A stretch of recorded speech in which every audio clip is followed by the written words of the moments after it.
I would like to apologize for missing yesterday, but the snow kind of was too much even for me. I could barely move, and I was basically frozen. And cleaning up around here was a little bit harder than expected. But I'm back, and now it's time for what you've all been waiting for. Follow Equestria Brotherhood by Noka Wolf, Chapter 28, Darkness of Soul. When I first saw my son's potential in politics, I had to teach him special tables tech curriculum. His mind, body, and magical abilities suggest he's ready. But there are things, terrible things, that these tests have done to the subjects.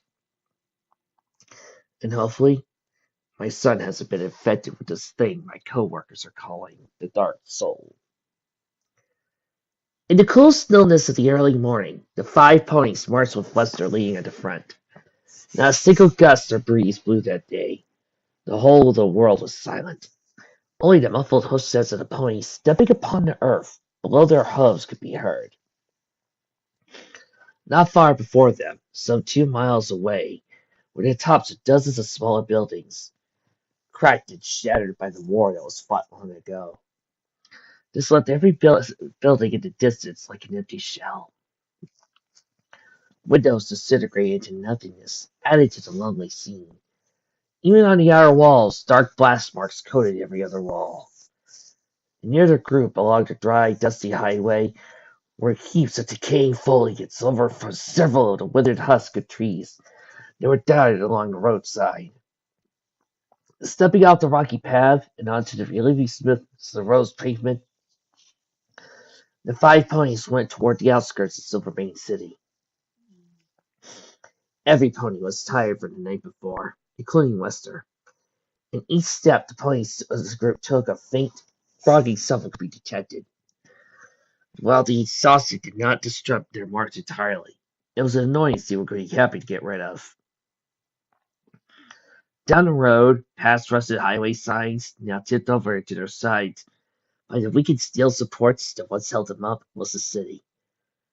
Buildings appeared alongside the road as they advanced, from old single-story shops to devastated grocery stores. By every means, the city was completely deserted. Neo and Adam looked around the various buildings that now surrounded them. Watching them in awe, Neo said, "Wow, there really isn't anything here, is there?" "Nope," Lucy replied.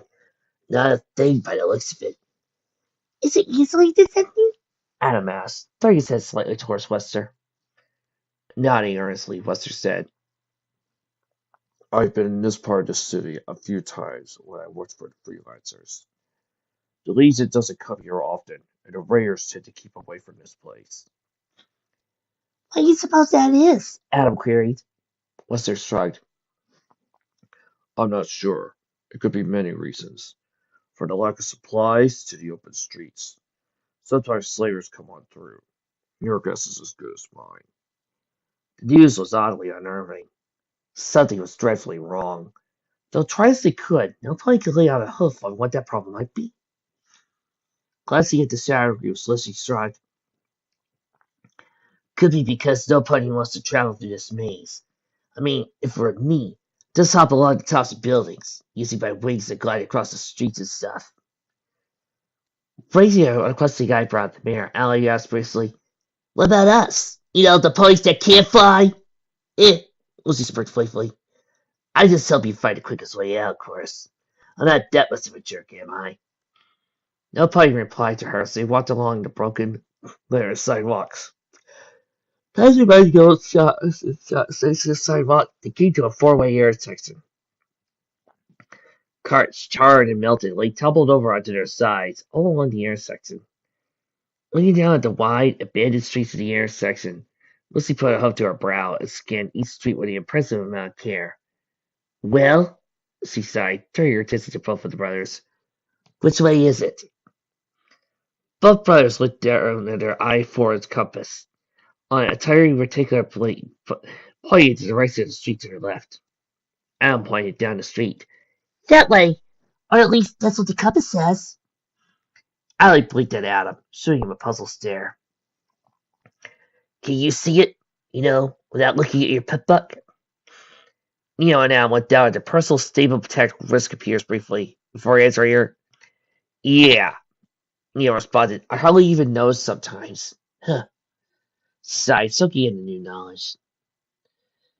Down the wide street the travelers went, cooking old rusted litter to the side of the curb as they trudged onward.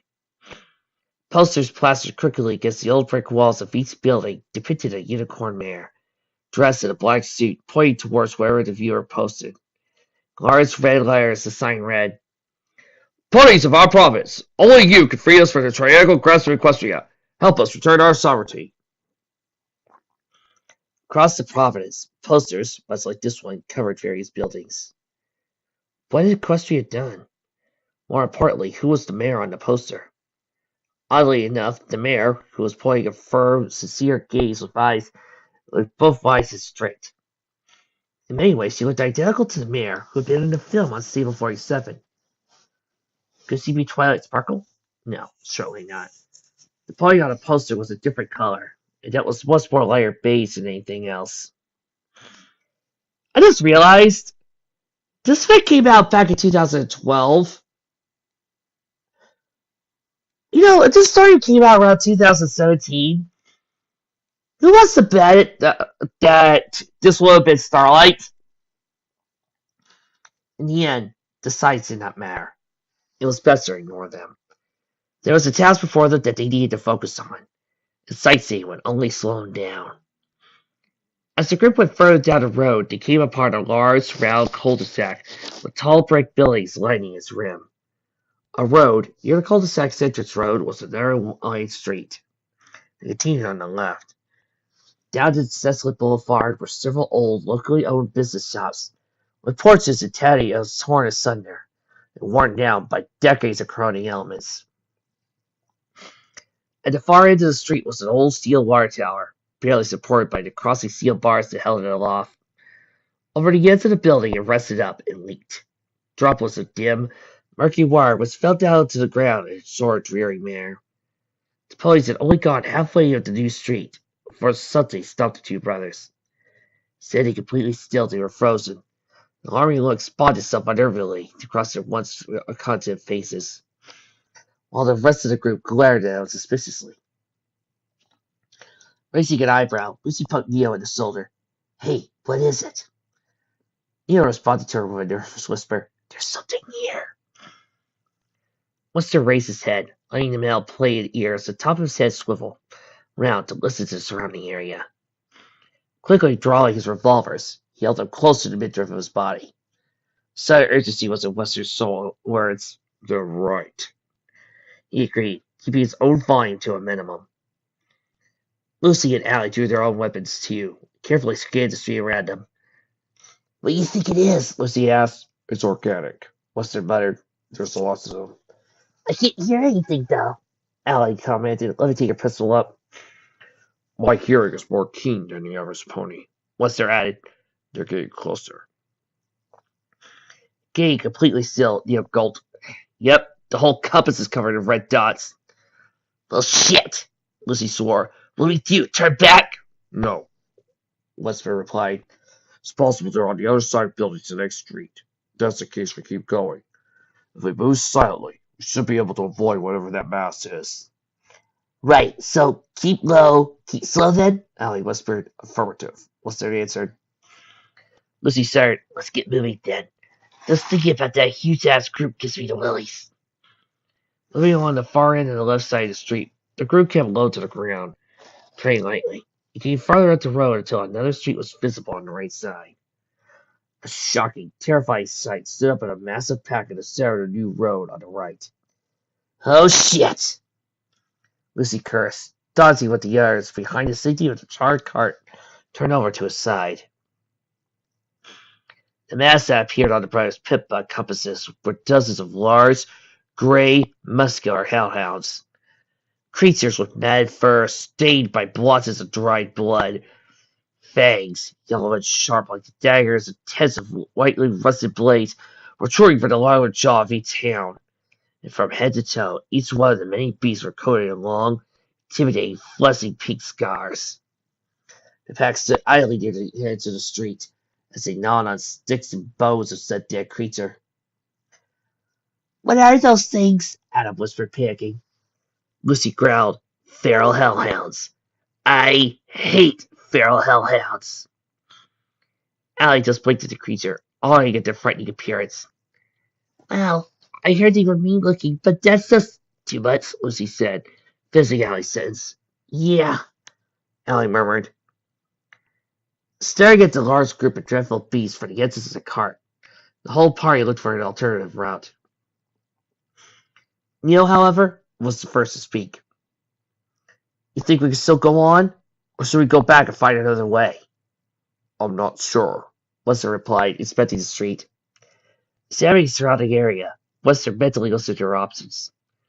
To the left of them, further down the street, was a two-story storehouse for carts. To the right, a wide open street they had come from. We could wait in the storehouse until they pass, Whisper proposed. Pointing towards the massive building, Anna replied in a whisper, "That one? Do you think we can make it?" Lucy shook her head, disapproving tone. "Oh, no. You think we can make it? Besides, this cart, a few more in the street, would be out in the open." Allie replied, "If we keep low, we should be able to make it." In addition to her point, Wester started, pointing towards the two massive steel doors of the storage building. those doors will help protect us from the beast. If I recall correctly, those things can withstand a megaspell blast. The walls are strong and keep fairly deep as well, making it difficult for the hellhounds to tunnel through. "Are you sure we can't turn back?" Neo asked with a faint nervousness in his voice. Wester looked at Neo. If we go around the city's outskirts, it will take an additional 2 days to go around. That doesn't include hours for rest and possible obstacles we might encounter. Neo nodded, tightening his diaphragm. "Okay, but is everyone okay with this?" "If it saves time," Lucy moaned.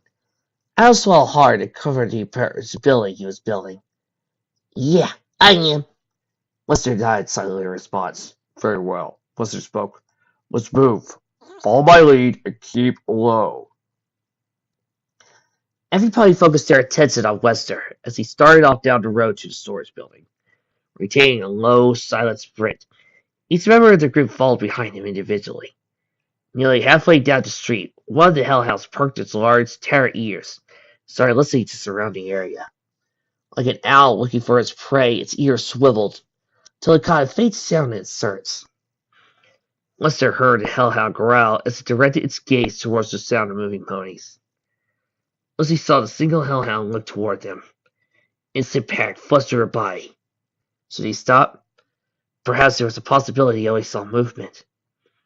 If they were to remain still, there was a chance, be it small, that the terrifying beast would not spot them. However, despite the optimistic theory, the hellhound's tiny black beady eyes locked on them.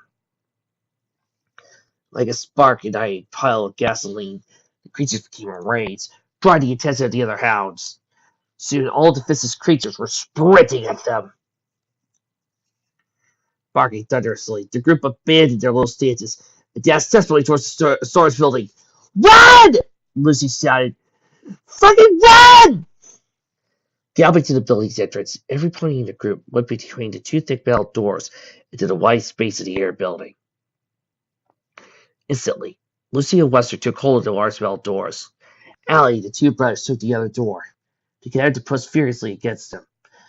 Letting out a deafening metallic screech, the doors closed slowly, locking the door's hinges. Lucy noticed that the rust had thickly coated it, ultimately slowing the process. There was little they could do. Pushing hard against the doors, all the ponies forced them to close. "Come on!" Lucy muttered tiredly, gritting her teeth. "Close, you stupid doors!" The mass of monstrous beasts quickly approached the group as they closed the doors. The loud howls of the hellhounds echoed throughout the empty street, followed by the coarse sound of the meaty paws dragging along the ground as they dashed at full speed to them. No sooner had the doors become closed, the group started frantically searching for items to barricade the doors.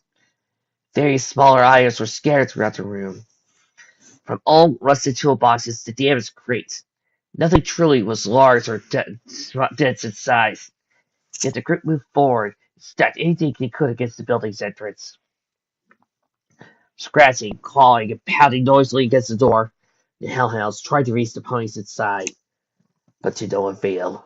Regardless of the creature's constant pounding, the door only shook and rattled. That was until the forceful approach turned to Vocal One. Rather than claw the doors, the hounds barked loudly. Every pony in the room paid entirely as the sweet sensation relieved from them. Lucy spoke first. Whipping her sweat-lady brows, she chuckled. That was a close one, right? Anna chuckled unsurely. I'm not sure if I should be happy or completely terrified still. Agreed, Neil replied, wearily leaning on one of the crazy dust piled against the doors. Allie sat down on the dusty stone floor. What now? Do we just lay him out? Affirmative, Lester answered. You all have a long attention span. In a few hours he'll be gone. I hope so, Allie replied, a little discouraged by the news. We don't have enough supplies to last more than a few days in here. Lester turned his attention to the central room they were all standing in. Everywhere around them, empty containers of every sort lay broken and scattered across the floor. At the far end of the room, there was a concrete staircase along the wall that led up to a story above. Pointing at the flight of stairs, Lester and most of the group to follow him. There's another floor. Perhaps we could take refuge there until the pack moves on. Al tried over to his brother, nudged him on his shoulder. Well, we could get the wrestling line. Yeah. Neil sighed as the constant barking of the hounds rang in his ears. Hopefully those things will stop barking. It's starting to get on my nerves. Below, unnerving pitch of steam faded hastily in a small, cavernous room that Vladimir stepped in. Tossing and turning in the light blue streets of the cranking bed, the metal pipes above him ached as the pressure built up, releasing an eerie moan not long after. The floor, while made of iron plates, was contrasted by the sharp, rocky walls of the room that had been carved out. He was alone, and a single dim lamp was next to his bed, providing external illumination to the otherwise dark environment. A profuse sweat ran down the sides of Vladimir's head as he bellowed in pain. He gave his eyes shut tightly. He placed the hose to the side of his head. As he rose up from his covers, his eyelids shot open, screaming out into the gloomy, rocky chamber. He sat at his cot, panting heavily. The sudden jolt had knocked over some of the items that he placed near his bed, items such as his cape and armor. Staring down at the wrinkled seats, Vladimir put a hook to his head, feeling his stomach and head-splitting pain throb. Nightmares, the voice hissed down. Surprised, the Crimson Emperor frankly searched the room for the sound's source. Then, his mind became clear. He frowned at seeing his cot. What do you want this time? He muttered distastefully. From behind it, the creature appeared, floating to his side. The awkward apparition moved. Almost like a draft, it came to him, cooing unnervingly in his ears. I saw what you were dreaming, you know. Vladimir remained silent. Not sure what to do with you, little red. I really don't, the creature said. There was a brief stammering in Vladimir's voice as he spoke. What do you mean? You're getting soft, it retorted frankly. Trying to reach as hard as he could, Vladimir kept his eyes from the menacing gaze of the apparition. I don't understand. He glared at him, his white glowing eyes piercing to his very soul. I don't think you heard me clearly, he answered with a mocking whisper. I said, you're getting soft. Aching pain in Vladimir's head increased, sending a sharp, unpleasant sensation down his spine. Flinching, Vladimir tried to reply to the creature as the painful surges continued. Please, give me another chance, he begged, feeling a warmth develop in his throat. The creature chortled. What was that? Please. Vladimir coughed as droplets of warm blood spat out from his mouth across the sheets. Raising a hoof to his ear, the strange spectre added gleefully, it almost sounds like you were begging. But surely, the great and mighty Emperor of the Iron-Held Legion wouldn't beg, would he? The pain subsided Vladimir's head, sending a great relief through his body. There. The creature sighed tenderly. Better. Perhaps you could speak a little more clearly. Now the pain is gone. Looking his several eyes, Vladimir looked at the monstrous creature before him. Why do you torment me? The creature brushed down on loud, nearly like a troubled guffaw. Me torment you. That is cute.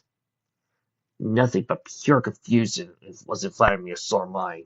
What? He mumbled, hovering his large head towards him. The creature's bright eyes filled Vladimir's gaze. Do you know the torture living in your mind? The feel repressed by that damn red gunk you drink to keep me at bay? Do you even have the slightest idea of how frustrating it is? Mm, do you? Do you? Say quietly.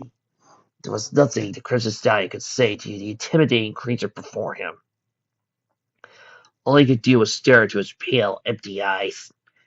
Reeling itself back, the shadow perched itself at the end of his cot, with its nose pointing to the air, and folded its hooves. It spoke to Vladimir quite eloquently. I'm not sure who you did this to you, and I don't like it one bit. Ever since you met our children in Iron Off, you've been. There's a pause in the creature's speech. Different. Like you were before I was born. Makes me wonder. Shaking his aching head, Vladimir begged it for forgiveness as he ignored the acute pain that started to develop in his mind. Please, he cried, end this pain, end this torment! You say you could change. Fine. I'll play along, if only for a while. Pointing a ghastly hoof towards the creature's spat. You have 3 chances to prove yourself to me. 3. No more, no less. Once your 3 strikes are up, I'll be taking direct control. He grimaced wickedly at him. Permanently. A shiver found its way to one of Vladimir's limbs. Giggling, the creature lurched forward and poked a stallion in his chest. I think it'll be fun. You're getting weaker every day. Soon there'll be nothing that can stop me. Not you, nor your disgusting red self. A knock came from Vladimir's door. Briskly turning his gaze towards the solid metal door, he momentarily returned to the apparition, only to find it completely vanished, along with the pain in his head. 3 loud knocks blew against the front of the door. Coming! Vladimir answered, fetching his long green cape nervously from the side of his bed. Draping over his back, he quickly rested the door, pressing a dimly glowing button on the door's side. It parted smoothly for him. Behind the door stood a Legion soldier that was dressed in a standard Legion breastplate, helmet, and mask. Found respectfully, he addressed Vladimir with dignity he deserved. My lord! Looking back briefly into his room, Vladimir quickly returned to the soldier with a puzzled look. Did you happen to hear anything in my room? The soldier shook his head. No, my lord. Sure, I heard something. Vladimir shook his head, dismissing the thoughts. No, it is nothing. Nodding intently, the soldier replied, Very well, sir. rubbing his tired eyes, Vladimir sighed. What is it you want? Several of the officers, even one, certainly defensive, sir. They are having a meeting and they wish for you to attend. Vladimir did not feel right. His entire body ached. He had not slept hours, and the faint, dreary amounts of rest he did receive were plagued by long, cruel nightmares. Waving himself dismissively, he replied to the soldier with a yawn. Lead away. But please forgive me if I drag behind it all. Not at all, sir. Please follow me. The soldier responded. He trotted down the long, cavernous hallways of the mine. Some sections of the den mine had been refurbished into quaint living quarters that a team of 4 or more ponies could call home. On the floors, metal plates acted as loose flooring, while pipes that ran along hissed at an unsettling pitch. There were a few lights in the stone hallways, many of which were simple light fixtures roughly attached to the tops of the cavern's low ceiling. Even with faint lighting, it was all the illumination they needed to see decently. Dark miners did not need external lighting. They dwelled in the cool darkness of the underground. Over time, their hearing has become more acute and their vision dulled. The massive green glowing goggles they wore on their masks aided them in seeing the light the Legion personnel needed. Though with several more corridors, the two ponies trotted along. He only made Vladimir feel sick. He saw it settle in densely. After minutes of having to navigate the narrow caverns, catacombs of the mine, they arrived at a thick metal door. Standing in front of the wide door, it parted, revealing a round room with a high ceiling. Like most of the mine's interior, the walls, ceiling, and floor consisted of natural, moisture-coated rocks. In the center of the room, several ponies sat at a round steel table. Above them, a circular light fixture shone down on the glinting steel at the tabletop. Before the ponies seated were Legion officers, decorated judges of tingling metals. A few of the other ponies who were at the table were dark miners, creatures whose bodies were cloaked with rags from hoof to ear, wearing thick gas masks with large glowing green eyes. Amidst the ponies at the table was the warden. As Vladimir entered, the officers rose up out of their seats, standing stiffly in respect. "Sir, we are glad you could make it," a unicorn officer named Quickstrike greeted Vladimir. Vladimir did not reply. Trying to mask the dull tiredness, he smiled at them, and gestured to them with his hoof for them to retake their seats. There was one empty chair between the four officers, which Vladimir strolled groggily before taking a seat at the meeting. Each step Vladimir took, the warden peered ever so closely at him, even with his eyes concealed behind the glowing greenness of an aching feeling of suspicion irradiated off of him.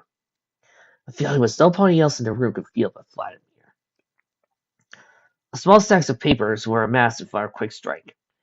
As the members of the meeting sat quietly, he levitated the papers, straightening them against the table's surface and spoke. "I believe that since we are all now here, we may begin the meeting." Quickstrike started in a delicate tone. Also go to Vladimir. Quickstrike lowered his head slightly.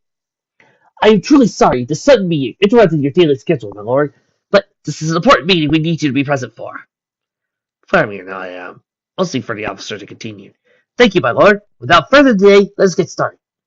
Firstly," Quickstrike stated, "I want to discuss the progress of stem mining. As some of you know, this is an important matter. If Iron Hammer is to succeed, we must have enough gems to power it sufficiently." "Yes," Captain Fencers, who was at the far end of the table, interjected. "But those of us that have been kept out of the mines would like to know what it is exactly.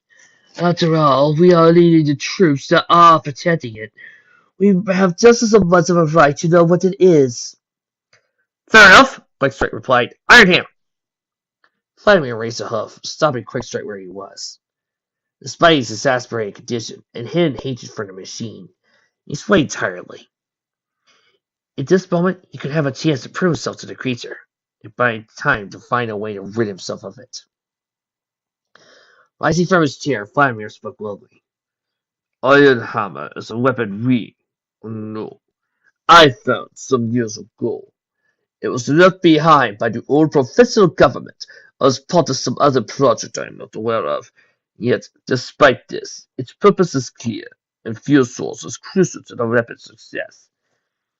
It is a weapon powered by sun gems," the warden hissed across the table. The table. Turning his attention to the war, Vladimir nodded mournfully. "Yes, those." "If I may, sir," Quickstrike added. Vladimir took a seat and nodded to the officer. "Yes, you may continue on with the rest." Now I see after Vladimir. Quickstrike continued when Vladimir had ended. "Thank you, Your Majesty. Yes, sun gems. A material only found in our province. Until recently, the sun gems were found throughout the province. Over time, the mine has become only one with pure gems in it, and even this mine seems to have run dry." "Is that why we are here? Yes," one of the miners wheezed. Slightly unsettled by the miner's voice, Quickstrike replied hesitantly, "Yes, that is why you're all here."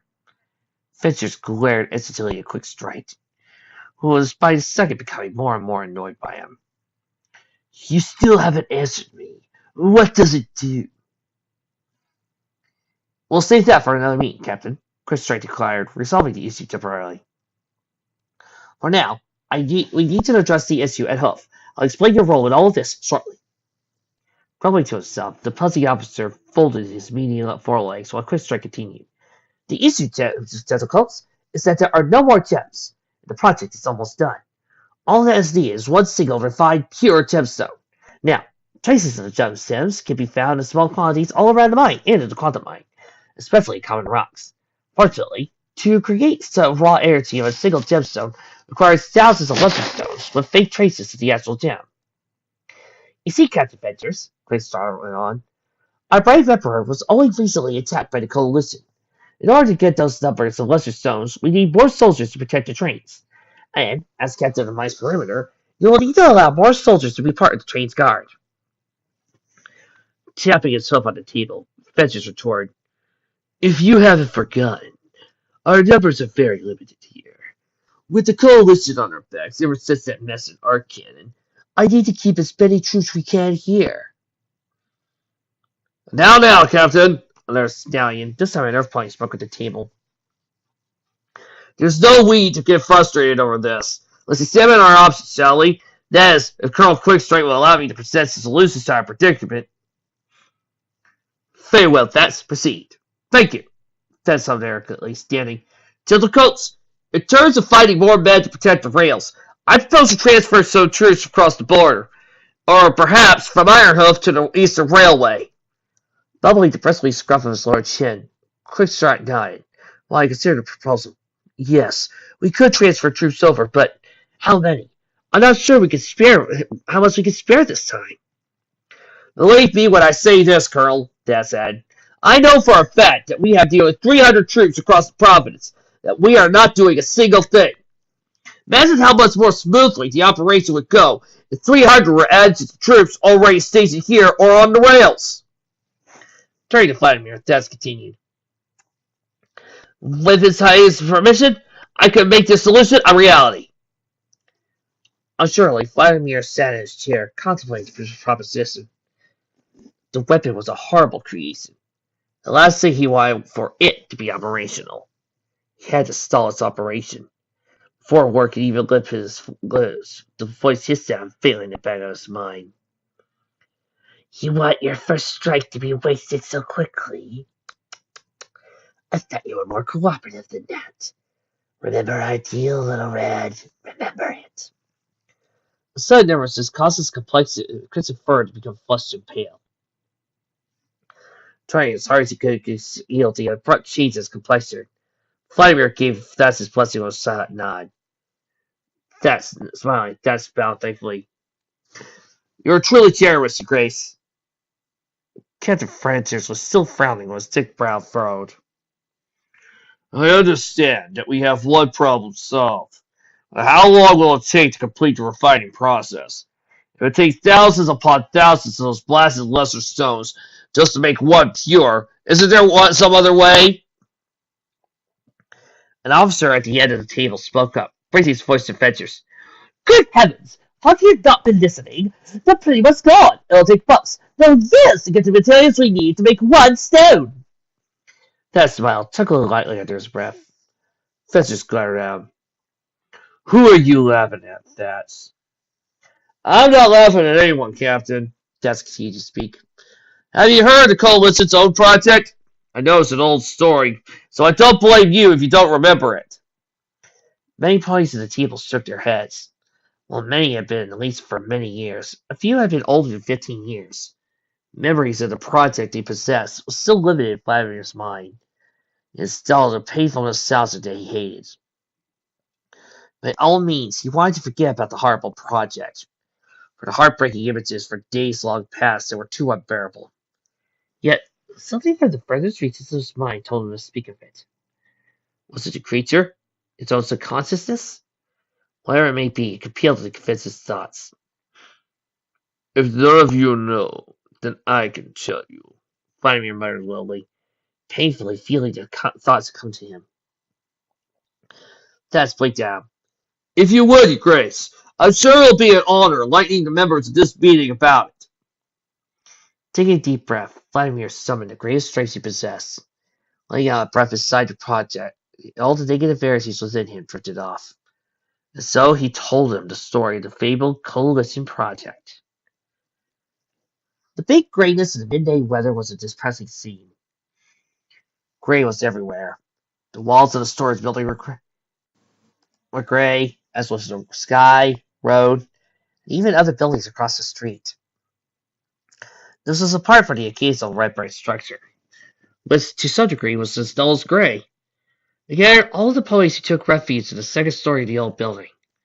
There was just a single wide room with 3 broken windows on both sides. Old moldy boxes coated in a thin layer of dust were stacked unevenly against the walls. At the very end of the room, right above the entrance of the building, was a large hole blasted through the wall that overlooked the street outside. It was high enough so that the hellhounds, no matter how much they tried, could not reach them. This gave them the advantage over the creatures occasionally.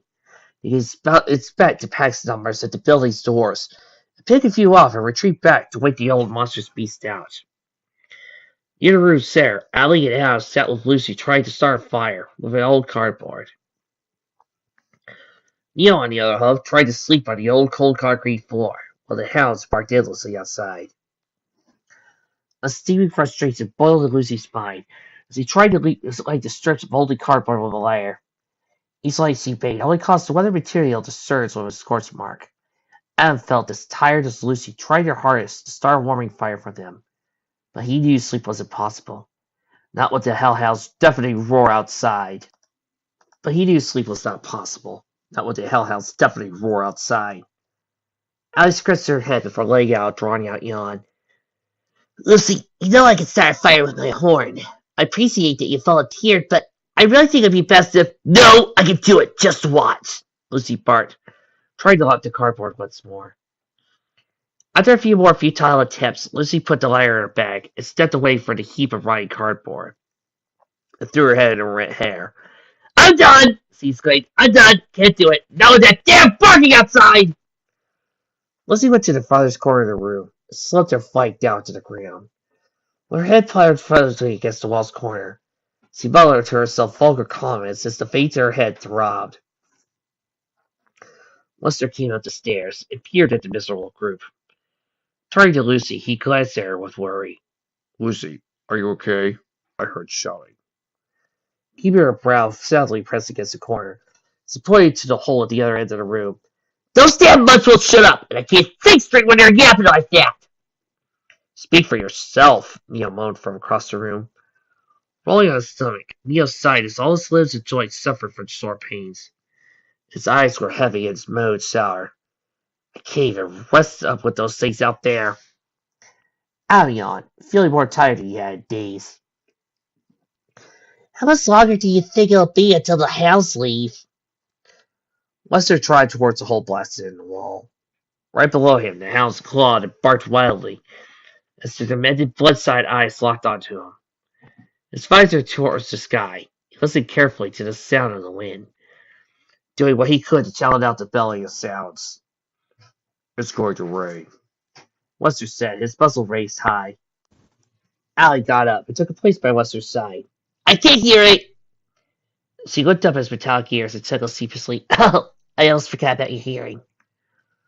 Looking up at the dark, foreboding cloud turned unnaturally, Allie asked, Will it be a light rain or a heavy one? For that matter, will it scare away the hounds? Maybe, Lester answered in an unsure tone. It sounds enormous. Allie turned her head back toward Adam, who was now sitting next to his brother. Occasionally, Neil's head would slouch over to him as he gradually dozed off. With each nod, Neil's weight would press more firmly against Adam, making him uncomfortable. Brother, he grunted, feeling his brother's weight press down on him. You're crushing me! Stepping awake, Neil recovered himself. Sorry about that. When he sighed, Allie muttered to herself. Hope that storm clears away these hounds. Otherwise, we'll be too drowsy to move even when they do. Hovering faintly above, the ceiling light shined down on the blood-stained floor of Big Lot's hall.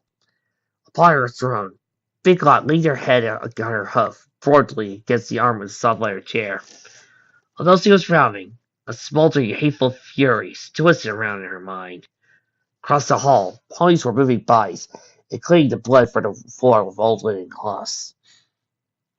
Blood dripped amply from the rags as the ponies scrubbed hard to remove the flesh that stuck to the ground like hardened glue. Corral damage was everywhere. Both bullet shells and holes were scattered across the room. Even the doors at the end of the hall remained bashed in and dented. This allowed a cooling draft from the outside blow gently inside, scattering dust and dirt scatter all directions. Though the broken doors of the hall came 3 ponies, 2 of which looked nervous, as they sat visiting closer to Big Lot. One of the ponies was a guard, one of the few who survived the night before by simply not going out to drink. Being one of the last guards meant his responsibilities increased while staffing was low. That included fencing ponies for Big Lot once he wanted, or spread the news about a certain announcement to the other townsfolk. The other 2 ponies were Scooter and his companion Whopper. Scooter's scrawny legs shook the closer he came to his master, while Whopper trailed behind him, like a teddy expression pointed on his thick, dull face. 2 sleeper ponies followed the big soldier to the Big Lot at the end of the room, where she waited to speak to them. Stopping a few spaces from her throne, the soldier bowed before her gracefully. Your radiance, He purred. Feeling pricked up, peered at the 2 ponies he had brought with her. In a darling, quaint little voice that fluttered like wings of a bird, she replied, "Good job, soldier. You've been a very good boy." The soldier nodded once to her. Thank you, your radiance. Big Lot outstretched her little hoof and tapped the soldier gently on his head. "You can run along now. I'll summon you if there's anything I need." Standing stiffly, the soldier saluted and started off to the door.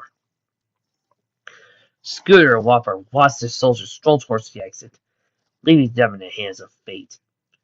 Turning their gazes slowly up to the intimidating little lord, both gulped heavily.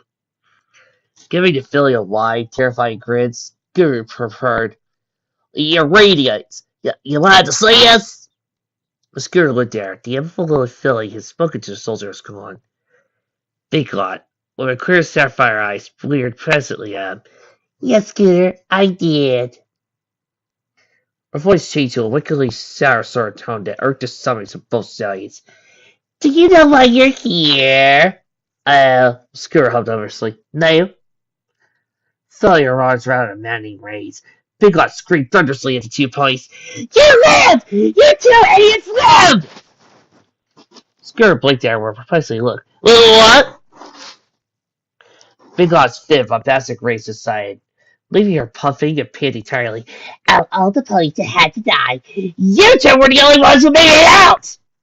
"Please," Scooter mumbled slowly. "They bad things?" Leaning more closely to him, she saw his sarcastic glare. "I don't know. You tell me." Standing closely, Scooter, his companion, were speechless. "It's not good." Slowly, Big Lot caught their tiny hooves.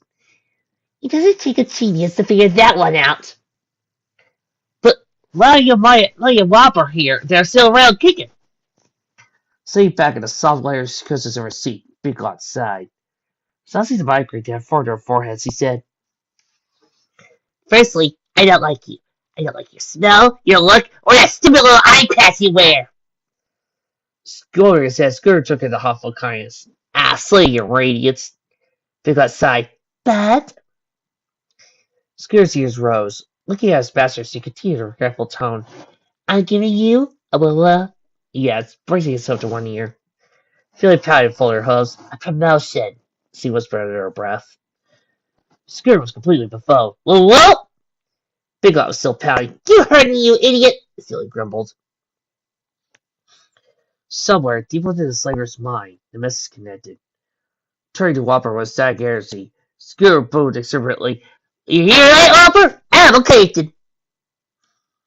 Whooper coughed his large toes, giving his best friend a surprised smile like a admirer. "All sure did, boss.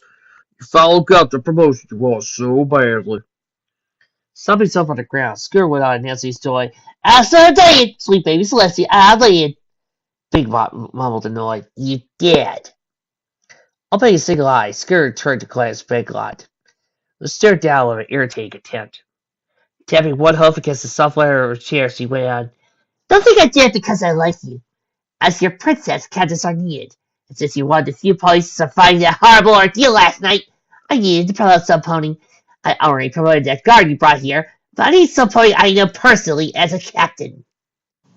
Scooter bowed thankfully to her, grinning wildly. Oh, thank you kindly, your highness. Yeah, I won't regret it, I promise. She rolled her eyes and groaned. Sadly for you, I'm already regretting it.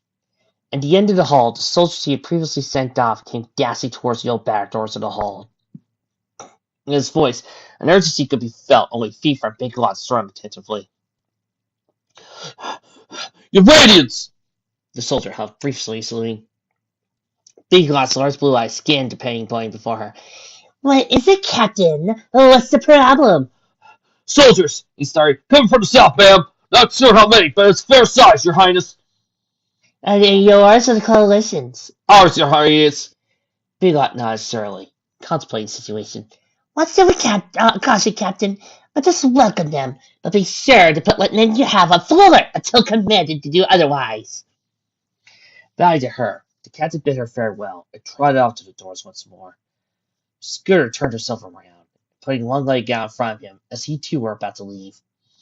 Whopper knew Big Lot hadn't missed him, was left him confused by his friend's accents. Oh, boss, Whopper commented. Scooter looked down and put his leg down. Well, easy. Using tip of his hoof, Whopper pointed to Big Lot, who, like before, was glaring at him with the same disappointed stare she had before. Where you think you're going? Scooter gulped, realizing his situation. He stammered unsurely. Follow the captain? Yeah. Philly cute. You're staying here at my side until we're done receiving our guests. Scooter was beaming with joy. The grin he had prior nearly doubled his size, reaching from ear to ear. Passing up the short steps that led to her throne, he perched himself directly next to Big Lot. Whopper took a seat on the other side of the throne, sitting himself down on the steps. Bursting with excitement, Scooter visited constantly as he stood at his boss's side, leaning over the arm of her chair. Big Lot took one of her petite hoofs and laid it neatly on top of Scooter's greasy mane. Then, pushing him ever so slightly, she moved Scooter further away from her chair, rubbing her hoof on the lever. She stiffened her posture. Guests were coming. Perhaps they were generals, or maybe Vladimir himself. She didn't know. The one thing that was clear that she needed was the most beautiful leader to could be. Yes, Big Lot. Remember, smile on, back stiff, play sweet. That's how good girls behave. In her mind, she would recite the saying again and again, constantly reminding herself that in the company of high officers, impressions, particularly good ones, were essential in forming strong bonds. Doing just as she told herself, the filly purred with the most startling smile, accompanied by an endearing sparkle in her eye that would make any pony's heart, enraged or not, flare an adorable charm. Several legions of soldiers entered through the vast doors. Some were coated in thick armor plating, while others were dressed more casually in the standard leading bombarding. There was one pony in particular emerged from the head of the group. It was a stallion, whose chest and legs were armored, yet a proud officer's cap rested atop his short mane. Before Big Lot's throne, the massive ponies fanned out around the room, making sure to keep behind the officer pony that led them. Big Lot! The officer addressed her solidly, in a confident, pompous tone. In the beginning, the little filly, with her charismatic eyes, only looked down at the pony before her, and taking a moment for the scene to process herself in her mind. When it had, the pony's name came to her naturally. Lieutenant Covert, what a wonderful surprise! What are you and your men doing here on this wonderful afternoon? She chirped. Covert seemed unmoved by her charm. I'm here, Big Lot, with the honors of His Majesty Emperor Vladimir, ruler of the Ironhoof region, and lord of all Ironhoof province. Despite her perky behavior, there was a snarky sarcasm was protruding unnaturally through her tone.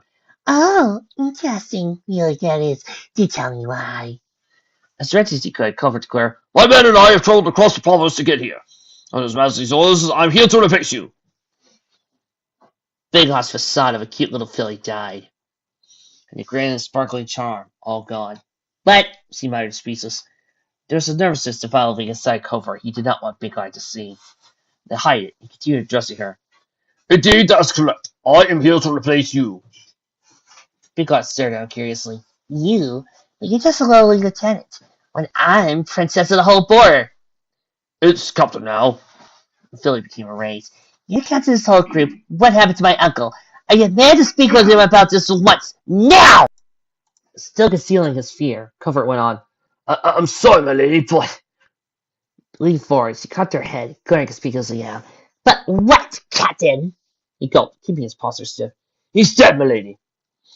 A stark feel grew fabric itself over her. A grim mood of shallow mourning creeped through every inch of her body. How? She asked sadly under her breath. Excuse me? Clifford asked, raising up to his ear. How? She boomed, standing up to her throne. Her tiny voice carried all the way to the end. Alarmed at ferocious rage, Clifford answered as quickly as he could. We found a magical bird that penetrated deeply into his flesh, lady. Like the attack emitted from a unicorn's horn. Though it's not uncommon to think an energy weapon did it. Gritting her purely white teeth, she snarled, You killed him. I don't know, Clifford replied. It was those guardians, wasn't it? Those damn fools who saved him. It has to be them. It has to be. I know it. I know it! There was a sense of troubled urgency in Clifford's voice. My lady, I advise you calm yourself. We don't know who the killer or killers are. I know who they are, Biggot ranted madly. I know. It was the Guardians. Where are they? Where? Clifford was confused, as was the rest of the Legion soldiers in the hall. Her actions were unsettling. The overall mood of the insane little filly made the whole room uncomfortable. Oddly, though the loud madness Scooter cleared his throat, holding to Philly's crazed chatter. Looking down at him entirely, Biggot fumed. What is it you... I'm not nowhere to police out. You know, the wolves that killed your uncle, Scooter commented fearfully. This intrigued Biggot, as Scooter now heard full, undivided attention. This is the first time you said for something truly useful. Scooter ignored her comment and continued to speak. Clearing his skinny throat, he said, I heard over the radio that the Guardians were a big red one and a small blue one, just like the ones I brought to you the other day. Biggot shook her head at him. You say that those parties we had? Yeah, Scooter gulped, nodding. They were, you idiots. Falling down to her haunches, she was solace the braids of her snoot.